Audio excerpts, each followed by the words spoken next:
আসন্ন জাতীয় সংসদ নির্বাচনে বাংলাদেশ জাতীয়তাবাদী দল বিএনপিকে ভোট দিতে চায় 41.30% মানুষ।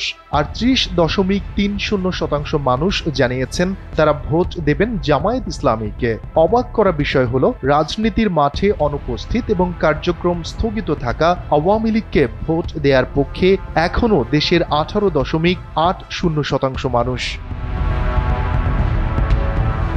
অন্যদিকে আলোচিত দলগুলোর মধ্যে সবচেয়ে কম 4.1% মানুষ ভোট দিতে চান জাতীয় নাগরিক পার্টি এনসিপিকে।